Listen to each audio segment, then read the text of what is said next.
The rope creaked above the courthouse square like a living thing. Snow fell in slow, soft flakes over Richmond, Virginia, yet the crowd below was anything but gentle.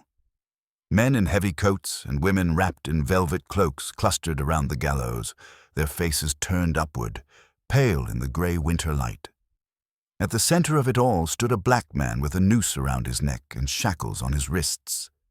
Isaiah, his bare feet pressed against the rough boards, ankles bruised where iron had bitten into skin. Dried blood stained his temple from a blow taken earlier, but his eyes were clear, dark and steady as they swept over the sea of hostile faces.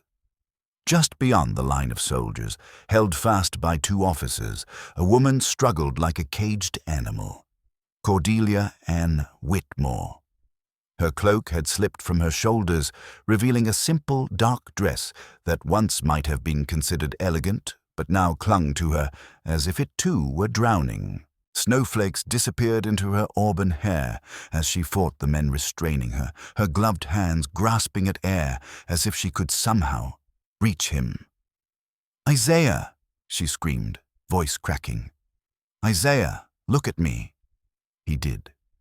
Even with a rope tightening around his throat, he found her in the crowd, as he always had in every dark room, in every stolen moment. For a heartbeat, the jeers and the shouts faded, the winter air seemed to still, and only the two of them existed. The judge's decree rang out over the square, cold and final. For the crimes of harboring rebellion, assault upon the sanctity of white womanhood, and inciting unrest among the slave population, this man is hereby sentenced to death by hanging.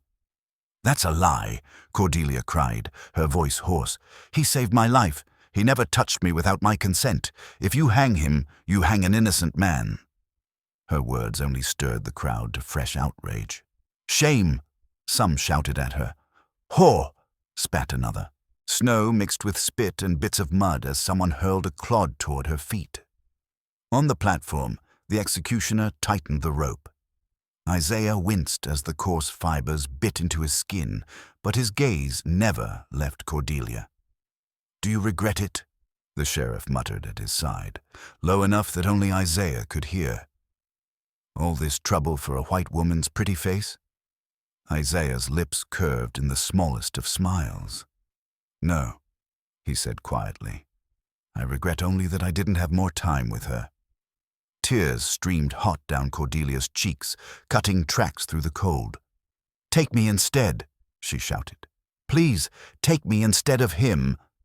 "Miss Whitmore, control yourself," one officer snarled, gripping her arm so hard she knew it would bruise. "You bring shame on your family." "My family is already ashamed," she whispered, more to herself than to him. "I chose love over their fear."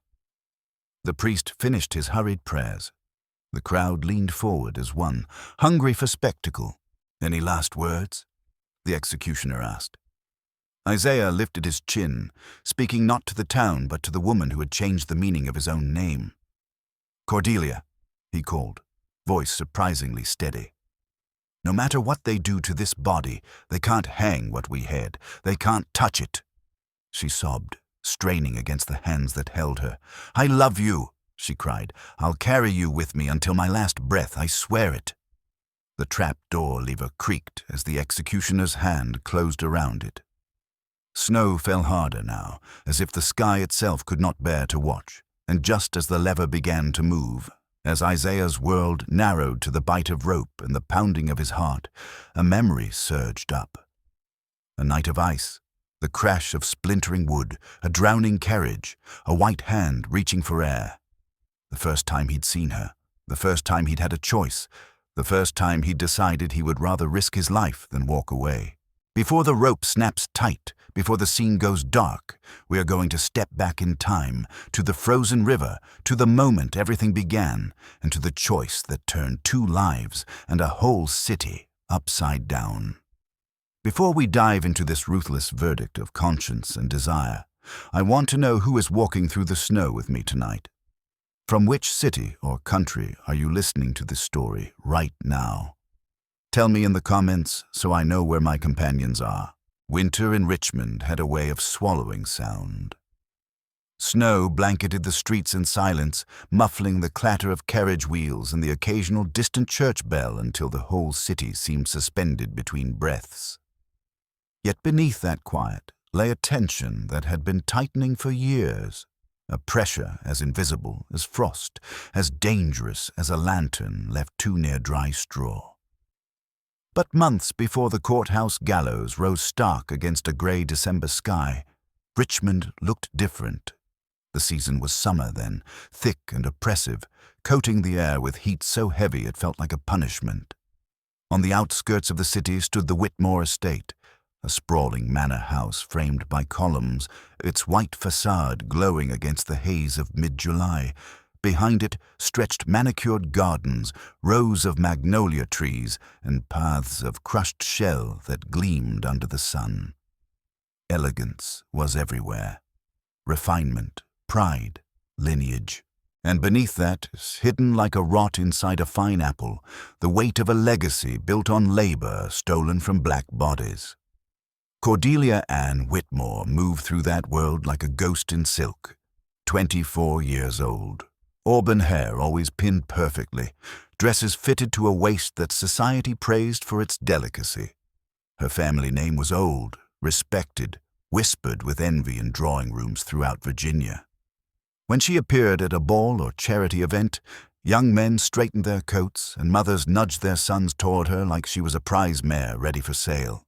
She was beautiful, yes, but not the soft beauty depicted in portraits. Hers was a sharper sort, carved by loneliness and expectation. Her eyes, green as river glass, held a lingering sadness that no one ever paused long enough to see. She lived alone now, ever since both parents died of fever 2 years earlier. Loneliness seeped into every hallway of the great house, filled every echoing room, settled into every corner of her heart.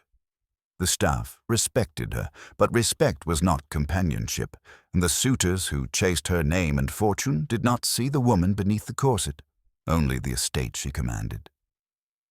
Most nights, she wandered her library alone, reading abolitionist essays she would never dare display publicly, tracing her fingers over the edges of books she could not openly admit she believed in. Her father had been conflicted, a slaveholder by law, yet deeply ashamed of the system. Cordelia had inherited his shame, and with it an unspoken rebellion. She freed the family's slaves after his death, a scandal still whispered about among Richmond's elite. It left her with few servants, fewer allies, and an emptiness in the estate that felt too large, too quiet. Yet she never regretted it. It was the only act she'd ever taken that felt truly hers. Still, she had no idea how lonely she was, how starved she'd become for genuine human connection until the night fate hurled a stranger into her life. His name was Isaiah. But months before he saved her, he worked under the crushing sun of the Barrington Plantation, 20 miles south of Richmond, a place where cruelty was not incidental. It was cultivated. Isaiah had been born into bondage, the son of 2 enslaved parents who were sold away before he turned 5. He remembered his mother's humming, the way she braided his hair, the warmth of her hand on his cheek. But even those memories felt faded now, worn thin by years of labor, punishment, obedience. He grew strong, broad-shouldered, tall, carrying in his muscles the shape of every field he'd ever plowed, every barrel he'd lifted, every beating he'd endured. Overseers learned quickly that Isaiah could withstand pain, and that made him valuable. Too valuable, in fact, to be treated with anything but brutality. His silence, the dignified, simmering kind, was mistaken for defiance. They tried to crush it, but Isaiah held onto it like a shield. His eyes, dark, steady, quietly intelligent, saw everything. He learned quickly, though secretly. He noticed patterns in the overseer's movements, watched who carried keys, counted which guards drank too much on which nights. He studied the stars, memorized paths, listened to whispered stories of the North, and he dreamed. Not loudly, never aloud, but in the private interior world no whip could touch. He dreamed of reading, of writing, of understanding the words he overheard but never saw. He dreamed of choosing where to walk, where to sleep. He dreamed of breathing air not stolen from him. He dreamed of just being a man. Barrington, the plantation owner, had no patience for such dreams. A cruel man by nature and nurture, he ruled through fear. His temper, fed by whiskey and wealth, fell hardest on Isaiah, whom he viewed with a mix of resentment and warped admiration. When Isaiah finally fled one July night, it was a miracle he escaped at all. He carried nothing but a torn shirt, a pair of worn boots, and the half-remembered map of the stars his mother used to whisper about. Guidance she never meant for him to use alone. He ran through forests, creeks, briars ripping skin from his legs, until Richmond's distant glow appeared like a promise he could barely believe. But freedom was not waiting in Richmond. Frostbite would not come for months. Snow would not wrap around him like the shroud he'd face later. Yet even in summer, danger stalked him.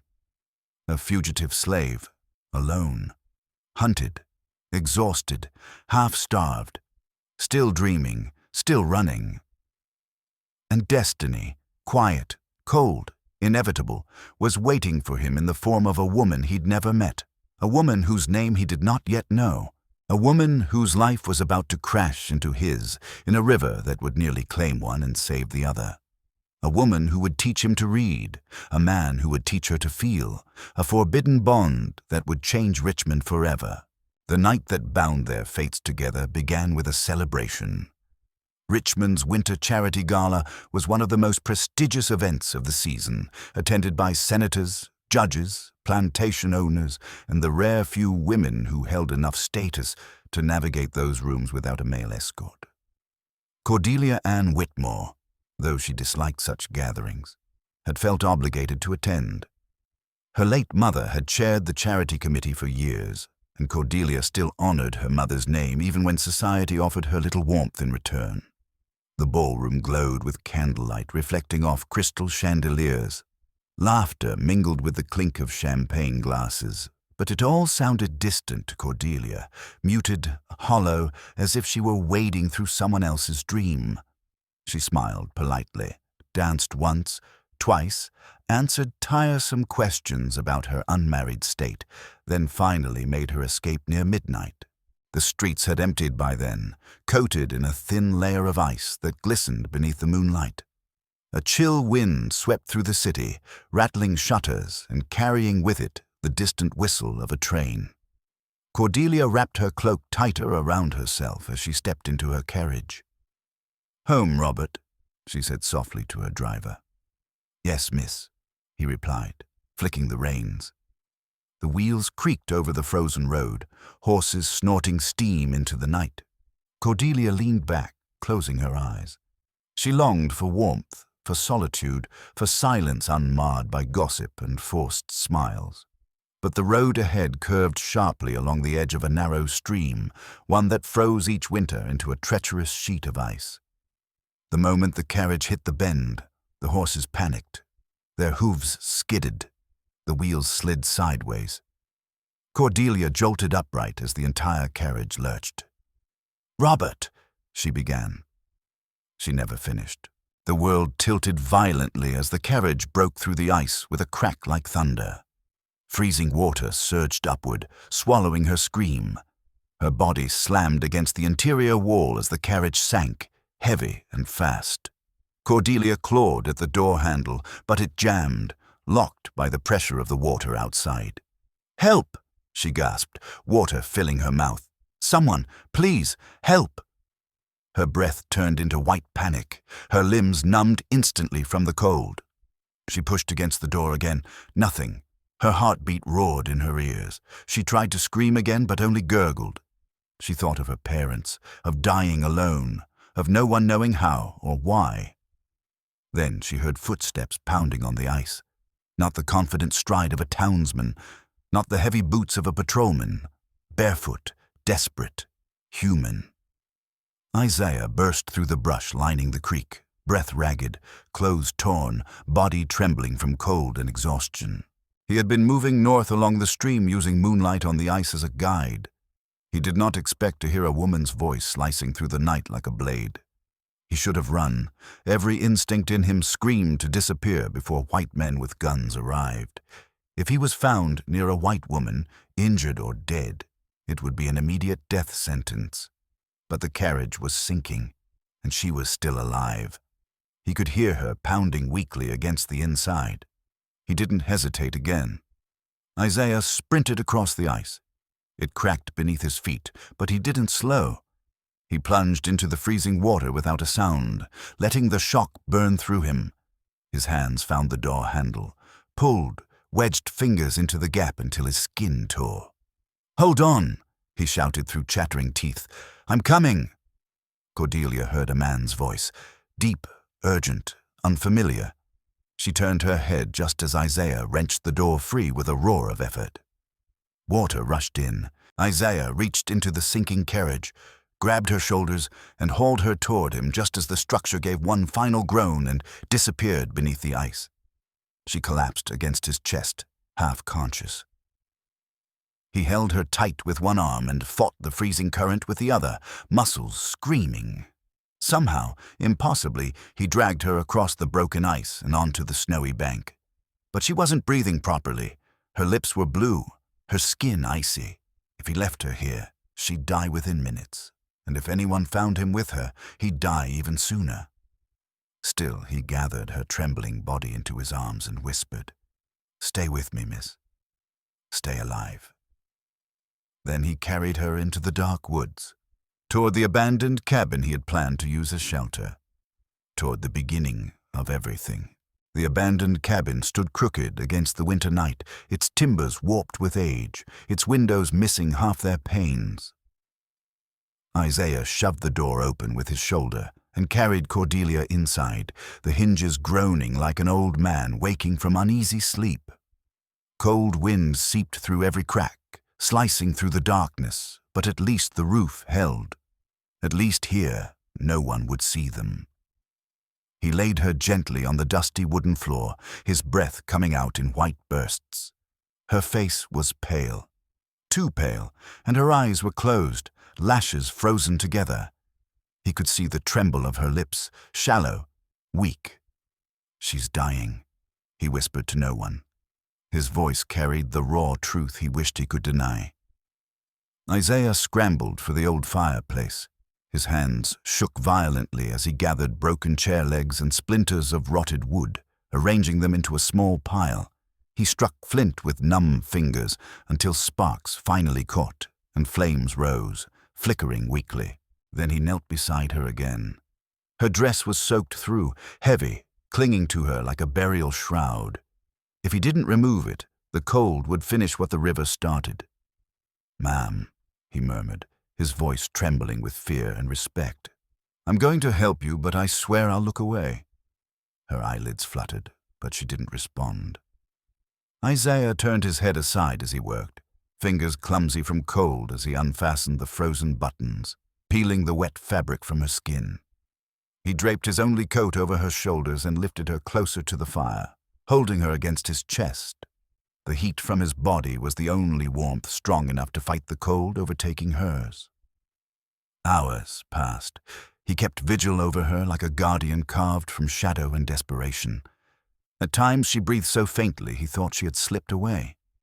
At others, she murmured incoherently, words he couldn't understand, though he leaned in close, hoping. Near dawn, she stirred. Her lashes lifted. Her gaze, unfocused at first, found a man sitting by the fire, large, dark, wet clothing steaming in the heat, eyes tired yet sharply alert. She jolted upward with a gasp. He raised his hands immediately. "It's all right, ma'am. You're safe." Her voice came out rough. You saved me." Isaiah looked down as if ashamed to meet her eyes. "I heard you calling. I couldn't leave you. You risked your life." She studied him now, really studied him. His skin glowed bronze in the firelight, his clothes torn, his body shivering from cold. "You're freezing," she whispered. "And you were dying," he answered simply. Cordelia pulled the coat tighter around herself, suddenly aware of her state of undress. Isaiah noticed, turned his face away out of instinctive respect. That gesture, small but intentional, softened something in her chest. "What's your name?"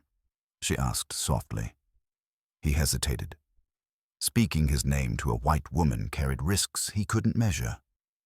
"Isaiah," he said at last. Cordelia repeated it like a prayer. "Isaiah." A long silence stretched between them, uncertain, fragile, yet strangely intimate. Snow fell steadily outside, each flake whispering against the roof like a secret. "You're running," she said finally. It wasn't a question. "Yes, Mom," he answered, meeting her eyes. "I'm a fugitive slave." The truth landed heavily between them. Cordelia inhaled, heart racing, not in fear, never in fear, but in realization of what this meant. If she told anyone she'd been saved by a runaway slave, he'd be killed instantly. And if she didn't tell anyone, she became his accomplice. Isaiah waited for her judgment, but Cordelia's voice was quiet, steady. "You saved my life. I won't repay that with betrayal." Relief flickered in his eyes. Brief, disbelieving. "Thank you," he whispered. She shivered suddenly, and he instinctively moved closer, not touching her, but offering the heat of his presence. Cordelia didn't flinch. Instead, she looked at him in a way she had never looked at any man, honest, vulnerable, without pretense. "Let me take you home," she said. "You can hide there, at least until you regain your strength." Isaiah shook his head. "If they find me with you, they won't." Her voice carried iron beneath its softness. "I owe you my life. This is the least I can do." For the first time, Isaiah felt something dangerous. Trust, and something even more dangerous, the beginning of attachment. They slipped into Whitmore House through the servants' entrance just after sunrise. Cordelia moved with surprising certainty, leading Isaiah through the kitchen, past the quiet, unused rooms, to the narrow staircase leading into the attic. The wooden door creaked as she pushed it open, revealing a small hidden chamber, dusty but safe. "My father used this room during the war," she explained. "No one knows it exists. Not even my staff." Isaiah stepped inside, eyes widening slightly at the space, rough but dry and warm enough for survival. "You'll be safe here," Cordelia said, placing candles, blankets, and a small basin inside. "I'll bring food later." He turned to her. "Why are you doing this?" She paused at the doorway, her breath catching for reasons she didn't yet understand. "Because you didn't let me die," she said simply. Before he could answer, she closed the door. But that was not the end. It was the beginning of the slow, dangerous unraveling of their worlds. At first, Cordelia visited only briefly, bringing trays of food, books for him to look at, though he could not yet read them, warm water, spare clothes. She tended to his bruises, the cold burns from the river, the wounds old and new. Each visit was quiet, practical. But Isaiah began speaking, and Cordelia began listening.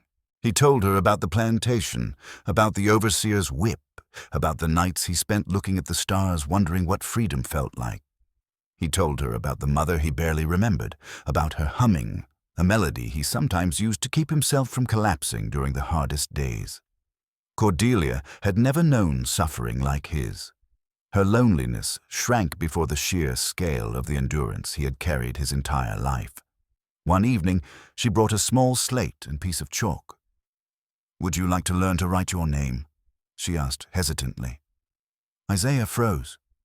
Hope flashed and then faded beneath fear. "It's illegal, ma'am. If anyone finds out, no one will," she whispered. "Please, let me give you this." For a moment, he said nothing. Then he reached for the chalk with a hand that trembled not from cold, but from emotion. Cordelia guided him slowly. First the lines, then the shapes, then the letters. I-S-A-I-A-H. Isaiah stared at the marks for a long time, eyes shining. "It's beautiful," he murmured. "It's yours," she whispered. "Your name, your identity, your freedom in writing." Their hands brushed. Neither pulled away. Weeks passed. Their bond deepened. Not quickly, not foolishly, but through the slow layering of shared stories, shared breath, shared nights of reading by a trembling lantern.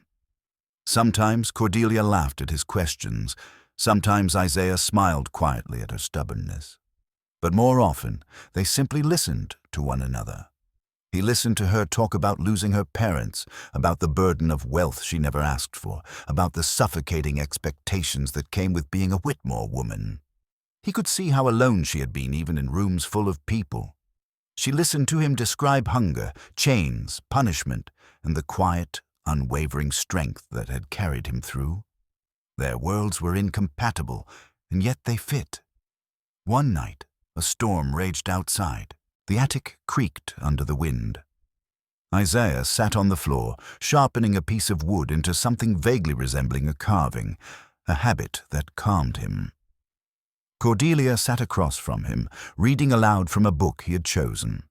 A story about a man who sought freedom across vast oceans. As she read, her voice softened, the lantern flickered.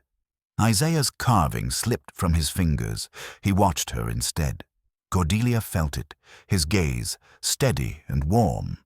Her breath faltered, but she kept reading until the words blurred. "What is it?" she whispered, closing the book slowly. Isaiah lowered his eyes. "I shouldn't look at you like that." "Like what?" "Like you're the only light I've ever known." Her pulse pounded. "Isaiah." "No," he said softly, shaking his head. "You're a white woman, a mistress of this house, and you're a man," she said quietly. "And you saved me." He looked up then, and for the first time in his life, he allowed himself to hope for something forbidden, impossible, breathtaking. "Cordelia," he whispered. Not ma'am, not miss, but her name, fragile and holy in his mouth. "If I feel something for you, I know it's wrong. The world says it's wrong. God might say it's wrong." "Do you believe God punishes love?" she asked softly. "I think he punishes foolishness," Isaiah replied. "And wanting you feels foolish." Cordelia's voice trembled. "It feels impossible. It feels dangerous, but it doesn't feel wrong." Silence stretched, electric. Their hearts beat too loudly in their chests. Isaiah leaned forward, slowly, painfully slowly, as if giving her every chance to turn away. But Cordelia didn't move. She didn't breathe. She only watched him, eyes bright with a longing she'd never allowed herself to feel. Their foreheads touched first, then their noses brushed. "Tell me to stop," Isaiah breathed. Cordelia closed her eyes. "I can't." Their lips met, soft, hesitant, the gentlest collision of two people who had spent their lives starved for tenderness. The kiss was not wild or desperate. It was slow, careful, the kind of kiss that asked permission even as it deepened, the kind that trembled with fear and hope at once. When they finally pulled apart, Cordelia pressed her hand to her chest as if to steady her heartbeat. "We shouldn't," she whispered. "I know," Isaiah said. "But I want to," she confessed. "I know," he replied, voice shaking. After that night, every moment was a quiet rebellion. Cordelia lingered longer during lessons. Isaiah allowed his fingers to brush hers when she handed him chalk. They sat closer, whispered softer, looked at each other too long. Nights grew warmer even as winter deepened outside. But love, real love, never hides forever. Someone would notice.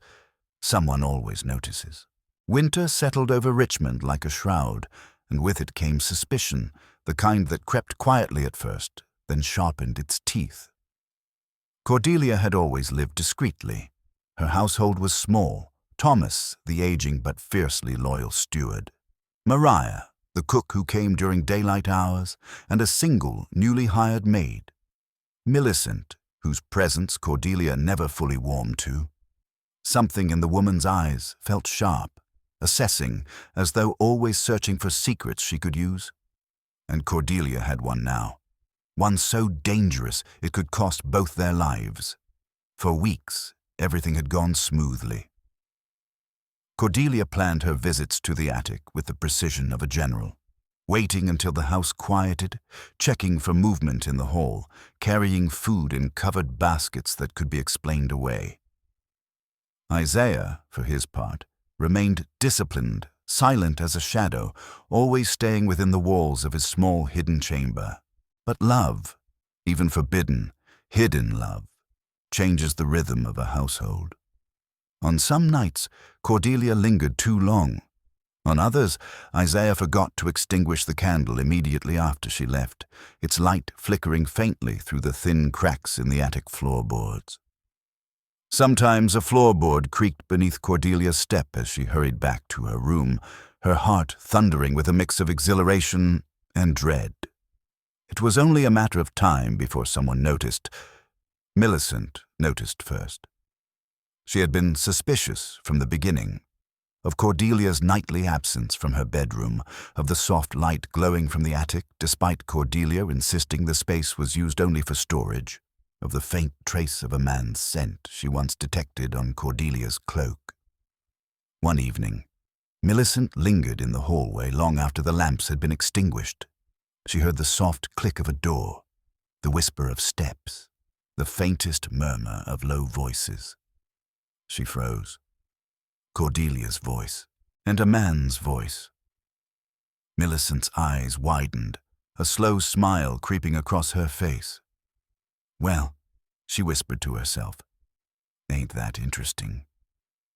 The next night she crept silently up the attic stairs, pressing her ear to the wall. She heard muffled conversation, Isaiah's deep tone, warm and low, Cordelia's soft laughter. Then a pause, then the unmistakable sound of lips meeting lips. Millicent nearly gasped aloud. A runaway slave, and the mistress of the house, a sin, a scandal, a crime punishable by death for him, and potentially exile, imprisonment, or worse for her. But for Millicent, it represented something else entirely: power, leverage, and perhaps a reward from the sheriff's office, which paid handsomely for capturing fugitive slaves. Her eyes gleamed in the dark. "If the mistress won't share her blessings," she whispered, "maybe the law will share her fortune." Downstairs, Cordelia remained blissfully unaware of the tightening noose. But she felt something. Some nights, when she descended the attic stairs, an inexplicable dread followed her like a shadow that refused to be shaken. The sound of the wind against the shutters seemed harsher. Footsteps in the hall sounded unfamiliar.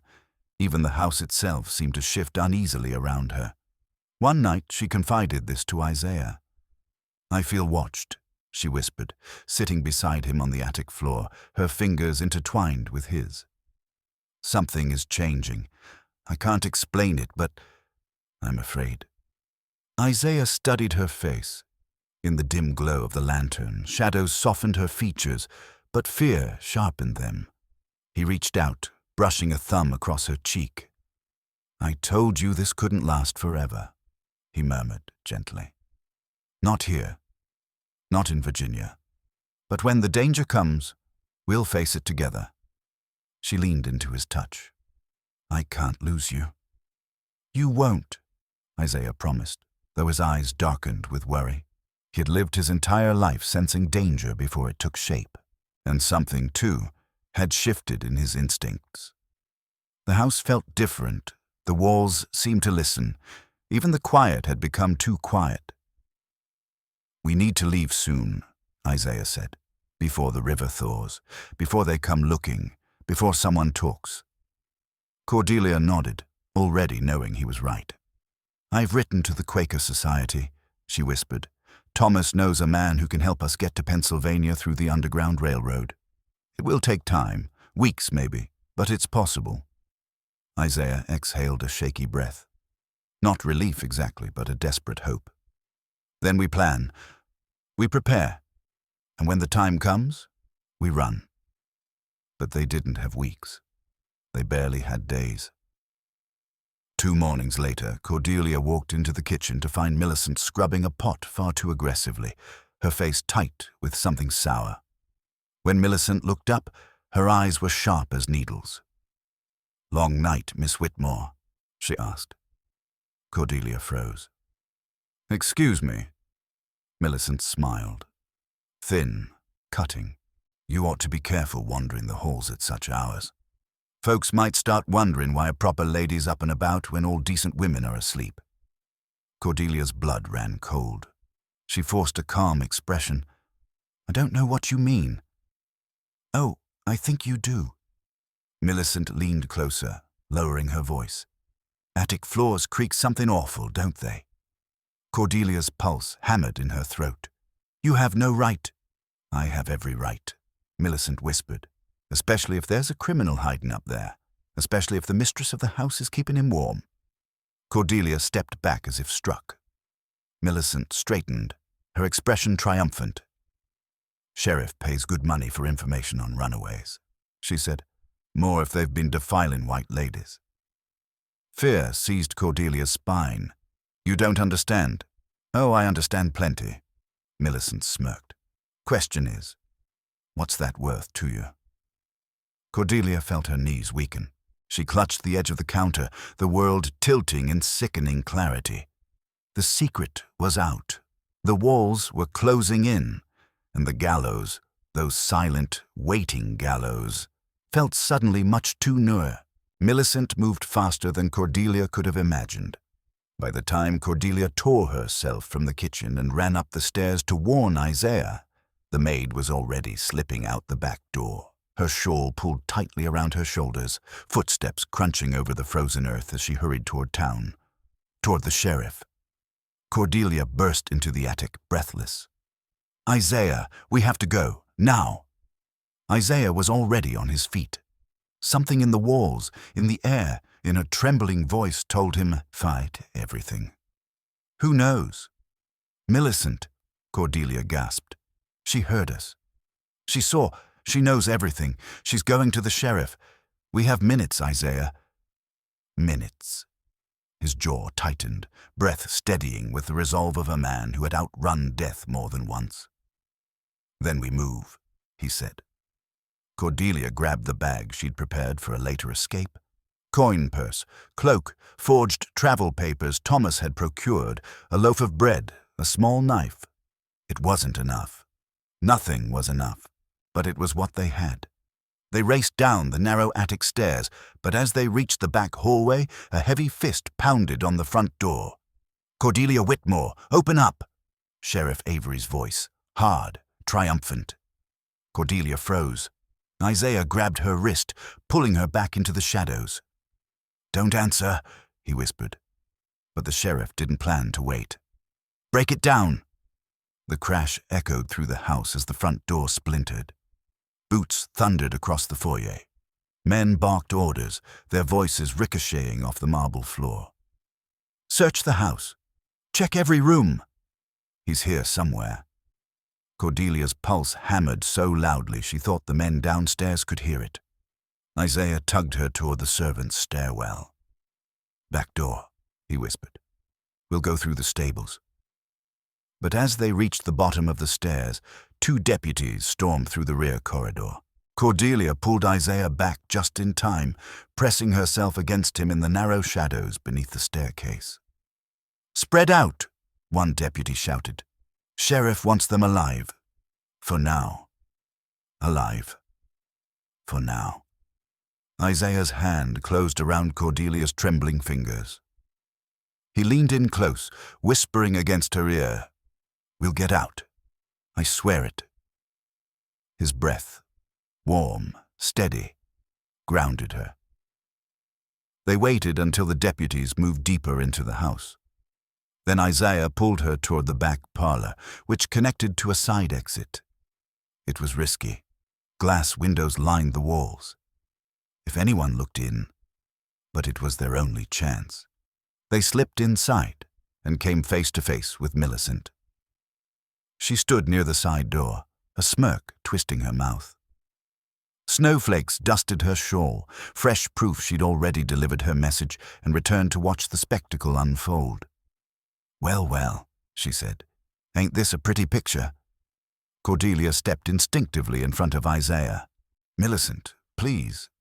"You could have paid me," Millicent snapped. "But no, Miss High and Mighty couldn't dirty her hands with bribery, could she? So now the sheriff will take the reward, and you—" "Move," Isaiah growled. Millicent paled. She took an involuntary step back, but her voice rose. "Sheriff, he's in here." Isaiah lunged forward. Not to hurt her, only to silence her long enough for them to escape. But Millicent screamed again, shrill and panicked, her voice slicing through the house. Boots thundered in response. "Isaiah, run!" Cordelia cried. He grabbed her hand and yanked the door open just as a bullet tore into the wall an inch from his shoulder. "Stop! Stop them!" someone roared. Cold night air slammed into them as they sprinted into the yard. Snow crunched beneath their boots, brittle and loud. Lanterns flickered behind them as deputies poured from the house. There they go." Another shot exploded in the air. Isaiah shoved Cordelia toward the stables. "Faster!" She stumbled, skirts tangling around her legs. Isaiah reached back, lifting her bodily for a moment to propel her forward. The stable doors loomed ahead, dark, promising. Then a figure stepped out from the corner of the house. Sheriff Avery, rifle aimed, eyes cold. "You filthy—" He didn't finish, because Thomas, the old steward, breath heaving, face pale with terror, threw himself into the sheriff's path, grabbing the rifle barrel and jerking it upward. "Run!" Thomas croaked. "Go!" The sheriff cursed, striking Thomas across the face with the butt of the rifle. The old man fell, blood splattering across the snow. "No!" Cordelia screamed, trying to go to him. Isaiah held her back. "He did it for you. Don't waste it." Tears streaked down her face, freezing instantly. "We can't leave him. We must." The sheriff raised the rifle again, this time pointing directly at Isaiah. Isaiah grabbed Cordelia's waist and threw both of them into the stables just as the shot fired, wood exploding in a hail of splinters. Inside the stable, horses panicked, stamping and snorting. Isaiah vaulted onto the nearest mare, chestnut-colored, strong, half-wild. He reached down. "Cordelia!" She climbed into his arms and onto the horse's back. She barely had time to grip his coat before he slammed his heels into the mare's flank. The stable doors burst open. They shot into the night like a bullet. Deputies gave chase on foot. The sheriff mounted a horse of his own, shouting orders that echoed across the fields. "Bring them back, alive or dead!" Snow whipped into their faces as they tore across the Whitmore grounds. Isaiah held Cordelia tightly against him, shielding her from the cold, from the bullets, from everything. She felt his heart beat beneath her cheek. Fierce, unyielding. "Hold on!" he yelled over the wind. Lights from the house grew distant. The roar of pursuit faded slightly, but not enough. "They're gaining!" Cordelia cried, looking back. "Not for long," Isaiah said, leaning forward. The mare surged. The frozen river flashed ahead, its surface glinting like a sheet of silver death. Cordelia's breath caught. "Isaiah, the ice—" "I know," he said, "but they won't dare follow us across." Without hesitation, without fear, he steered the mare onto the frozen water. Cracks splintered beneath them. The horse screamed. Cordelia clutched Isaiah with both arms, burying her face against him. Behind them, the sheriff reined in sharply, unwilling to risk the ice. And they kept going. Crack by crack, breath by breath, across the river, toward the woods, toward the last fragile hope of freedom. The ice groaned beneath them, each step of the mare sending fractures skittering like lightning across the frozen surface. Cordelia dug her fingers into Isaiah's coat, her breath shallow, her heart pounding in frantic rhythm. The trees waited on the far bank like a promise. Dark, dense, protective. If they could reach them, they would live. If the ice broke, they would die. "Almost there," Isaiah murmured, though his own voice shook with the strain of holding fear at bay. The mare lunged forward, hooves sliding dangerously, a crack split wide behind them, swallowing a splash of icy water. Cordelia gasped sharply, but Isaiah held her firmer, steadying her with the strength of a man who refused to let death claim them now, not after everything. Then, with one final leap, the mare reached solid earth. Cordelia sagged against Isaiah in relief. He pressed his forehead briefly to hers before urging the horse on, weaving into the trees where branches closed overhead like sheltering arms. Behind them, the sheriff shouted curses from the riverbank, but the pursuit faltered. The forest swallowed Isaiah and Cordelia whole, and the night hid them from the world that sought to destroy them. Hours passed, cold, exhausting hours. They rode until the mare could go no farther, then continued on foot. Isaiah carried Cordelia part of the way when her legs trembled too violently to support her. Dawn crept over the horizon in a pale gray hues when they finally reached the small Quaker safe house Thomas had arranged. A gentle-faced woman opened the door. "You're late," she whispered, "but you made it. Come in, quickly." Inside the candlelit room, warmth wrapped around them like a blessing. Cordelia collapsed into a chair, her body shaking, relief, exhaustion, grief mixing into something overwhelming. Isaiah knelt beside her. "We're safe for now," he said softly. Tears welled in her eyes. "Thomas?" "He stayed behind." Isaiah bowed his head. "He gave us this chance." Cordelia took Isaiah's face in her hands. "Then we have to live for him. For us." The journey north through the Underground Railroad took weeks. Nights spent in root cellars, in barns, in secret rooms beneath floorboards. Isaiah grew thinner. Cordelia's hands blistered. They nearly froze in the mountains once. They hid from patrol riders twice, and every step felt like walking the edge of a blade. But they survived, and on a bitter December morning they crossed into Pennsylvania. Cordelia fell to her knees, sobbing into the snow. Isaiah knelt beside her, his forehead touching hers. "We made it," he whispered. "Cordelia, we're free." Their new life in Philadelphia was humble. A small rented room. Wages earned the hard way, but every sunrise tasted sweeter because they greeted it together. Isaiah learned to read whole books. Cordelia taught at a small school. They married in a quiet ceremony where no one looked at them with disgust, only warmth. Years passed. Their son, Thomas, was born in 1850. Their daughter, Anne, 2 years later. The war came and went, carrying slavery with it into the grave. Isaiah lived to see freedom declared across the nation. Cordelia lived long enough to watch their children grow into everything they had once only dared imagine. When they were buried beside one another, Isaiah first, then Cordelia, the inscription read, "He saved her from drowning. She saved him from slavery. Together they saved each other from loneliness." Love was their freedom. The story is over, but the pain of that era still resonates. How are you feeling right now? Are you listening to this story alone or with someone? Share your feelings and where you are right now.